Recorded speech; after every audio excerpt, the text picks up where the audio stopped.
പറയപ്പെടുന്നത്. അത് കറക്റ്റാ. കാരണം നമ്മൾ ജനറ്റിക്കലി നമ്മുടെ ആ എവല്യൂഷന്റെ കാരണം കൊണ്ട് സ്ത്രീകൾ റിസോഴ്സ് നോക്കുന്നു. അതായത് നമുക്ക് സ്വത്തും ജോലിയൊക്കെ ഉണ്ടെങ്കിലാണല്ലോ കുട്ടികളെ വളർത്തിക്കൊണ്ടുവരാനുള്ള റിസോഴ്സ്. അത് ജനറ്റിക് ആണ്, കറക്റ്റാണ്. പുരുഷന്മാരാണെങ്കിൽ റീപ്രൊഡക്ഷന് വേണ്ടിയിട്ട് സ്ത്രീകളുടെ സൈഡ് നോക്കുന്നത് സൗന്ദര്യമാണ്. പക്ഷെ ഇത് രണ്ടും നമ്മുടെ ജനറ്റിക് ഇതാണെങ്കിലും നമ്മൾ അതിൽ കൂടുതൽ ചിന്തിക്കണം. കാരണം ഇത് പോരാ, അറിയാലോ. സൗന്ദര്യവും പൈസയും നോക്കിയിട്ട് കാര്യമില്ല. ലൈഫ് ലോങ് ജീവിക്കണമെങ്കിൽ ഒരുപാട് കാര്യങ്ങൾ നമ്മൾ നോക്കേണ്ടതുണ്ട്. മംഗള, അതൊന്നുകൂടി വിശദീകരിക്കാമോ?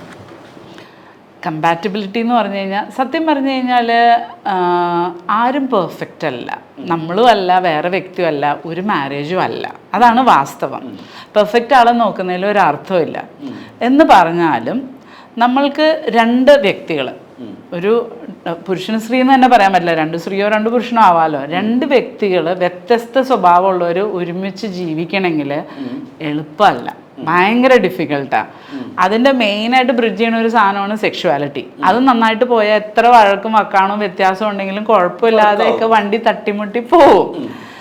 എന്നിരുന്നാലും രണ്ട് വ്യത്യസ്തകളിലും കുറച്ച് സിമിലാരിറ്റി, രണ്ടും ബ്രിഡ്ജിങ് ആണ്. ഒരാൾ കുറച്ച് അഡ്ജസ്റ്റ് ചെയ്യും, മറ്റേ അഡ്ജസ്റ്റ് ചെയ്യും. അപ്പം അങ്ങോട്ടും ഇങ്ങോട്ടും പാലം പണിയുന്ന പോലെയാണ്, ഒരു കരയുടെ അപ്പുറം ഇപ്പുറയും. മനസ്സിലായില്ലേ?